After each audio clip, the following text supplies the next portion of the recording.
ओडिशा से खबर, जहां पर दाना तूफान का लैंडफॉल करीबन रात 12:30 बजे से शुरू हो गया। 110 किलोमीटर प्रति घंटे की रफ्तार से हवाओं का चलना भी ओडिशा में फिलहाल दाना तूफान की वजह से शुरू हो गया है। ये बड़ा अपडेट आपको बता रहे हैं कितनी मुश्किल भरे हालात वहां पर पैदा हो रहे हैं। ओडिशा और पश्चिम बंगाल के कई ऐसे इलाके हैं जहां पर तेज बारिश का दौर जारी है। ओडिशा के कई इलाकों में आंधी के चलते पेड़ तक गिर चुके हैं। बंगाल के कई इलाकों में तेज हवाओं के साथ बारिश हो रही। तो देखिए, इसी को लेकर एनडीआरएफ और एसडीआरएफ की तमाम टीमों को फिलहाल मैदान में तैनात किया गया है। और तस्वीरें भी आपको लगातार हमारे ओडिशा से तस्वीरें आप देख रहे हैं किस तरीके से तेज हवाओं का चलना लगातार जारी है। बताया जा रहा है मौजूदा वक्त में 110 किलोमीटर प्रति घंटे की रफ्तार से हवाएं चल रही है। रात को 12:30 बजे इस तूफान का लैंडफॉल होता है। और देखिए, इससे पहले ही मौसम विभाग ने जानकारी दे दी थी और इसी वजह से एनडीआरएफ और एसडीआरएफ की तमाम टीमों को मौके पर तैनात रखा गया था। और साथ साथ में तटीय इलाकों से लोगों को दूर शिफ्ट किया गया था और वहां पर ना जाने की हिदायत भी दी जा रही थी। तस्वीरें लगातार हम आपको दिखा रहे हैं बंगाल से, जहां पर दाना तूफान की वजह से किस तरीके से हवाएं चल रही हैं वो आप देख सकते हैं।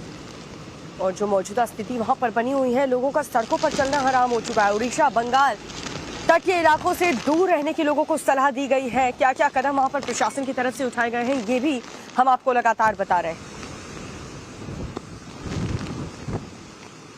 ज्यादा जानकारी के साथ हमारे सहयोगी जुड़ चुके हैं। ओडिशा के केंद्रपाड़ा से राकेश पांडे हमारे साथ जुड़ चुके हैं और साथ ही पश्चिम के दीघा से पूजा मेहता हमारे साथ जुड़ चुकी हैं। सबसे पहले राकेश, आपका रुख करते हुए, फिलहाल जो मुसीबत वहां पर आई है ओडिशा में, प्रशासन की तरफ से क्या अलर्ट जारी किए गए हैं, क्या क्या सलाह लोगों को दी गई है?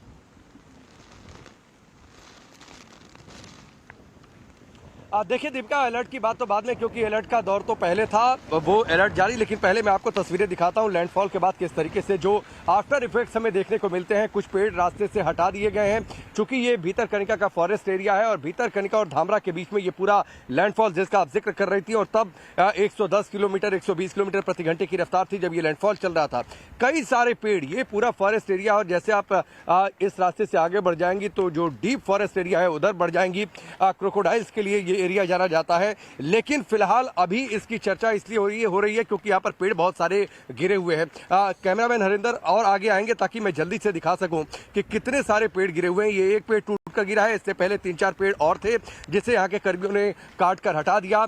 ये पूरे रास्ते में आपको सामने तस्वीरें दिख रही होंगी कि कैसे ये पूरा रोड जो है वो ब्लॉक हुआ पड़ा है।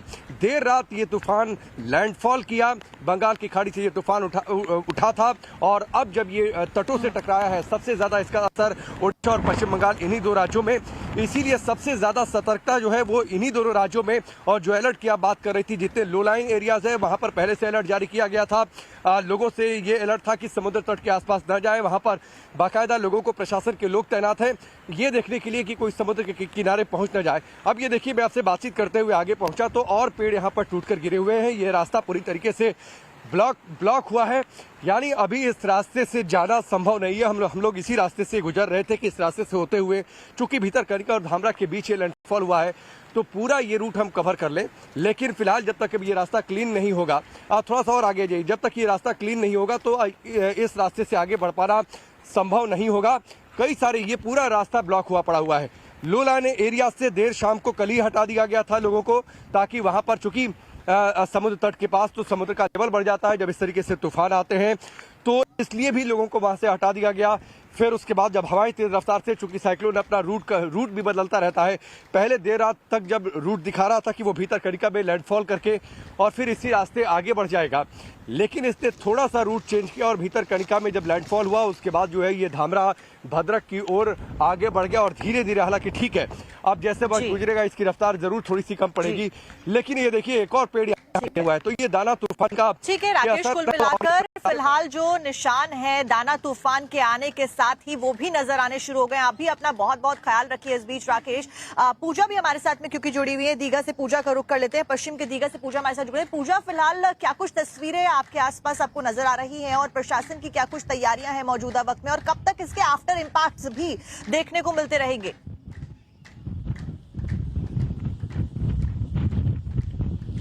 बिल्कुल, आपको बता दें, अब से थोड़ी देर पहले ही मौसम विभाग की ओर से लेटेस्ट वेदर बुलेटिन जारी की गई। उसमें कहा गया कि लैंडफॉल प्रोसेस जो है वो पूरी तरीके से खत्म नहीं हुआ है, यानी कि अगले 1-2 घंटे तक जो है ये पूरी प्रक्रिया जो है वो खत्म होगी। और फिलहाल पूर्वी मिदनापुर की दीघा में हम जहाँ पर हैं, आप अंदाजा लगा सकते हैं कि लैंडफॉल प्रक्रिया जो पूरी नहीं हुई है, इसके वजह से अभी भी कितनी तेज हवाएं हैं।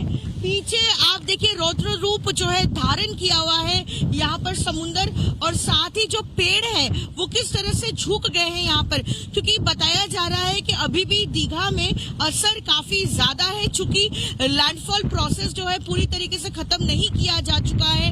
इसलिए अभी भी यहाँ पर समझ लीजिए 70 से 80 किलोमीटर प्रति घंटे की रफ्तार से जो है हवाएं चल रही है, और साथ ही खतरा पश्चिम बंगाल के लोगों के लिए टला अभी भी नहीं है, क्योंकि जैसे जैसे लैंडफॉल प्रक्रिया खत्म होगी और ये सिवियर साइक्लोनिक स्टॉर्म से साइक्लोनिक स्टॉर्म बनेगा, उसकी शक्ति कम होगी, उसके बाद ये डीप डिप्रेशन में तब्दील होगा।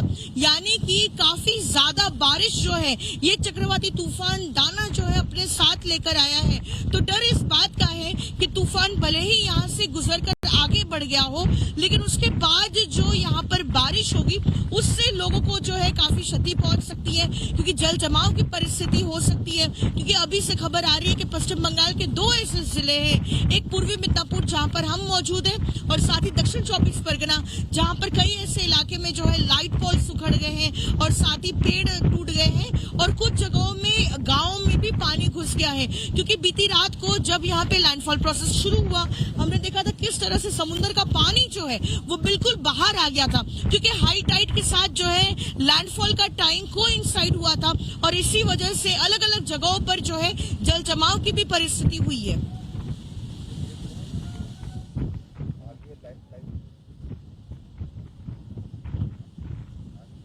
चलिए ठीक है पूजा, तस्वीरें भी आपने दिखाई, और इस बीच राकेश भी क्योंकि लगातार हमारे साथ में बने हुए। राकेश, अभी पूजा तस्वीरें भी दिखा रही थी और बता रही थी लैंडफॉल को लेकर क्या कुछ जानकारी है। फिलहाल आपके यहाँ पर क्या कुछ स्थिति बनी हुई है जिस जगह पर आप मौजूद हैं, और क्या कुछ जो इन्फॉर्मेशन है वो तटीय इलाकों के लिए फिलहाल अलर्ट जारी किए गए हैं, और कब तक के लिए ये अलर्ट मौसम विभाग के द्वारा जारी किए गए हैं?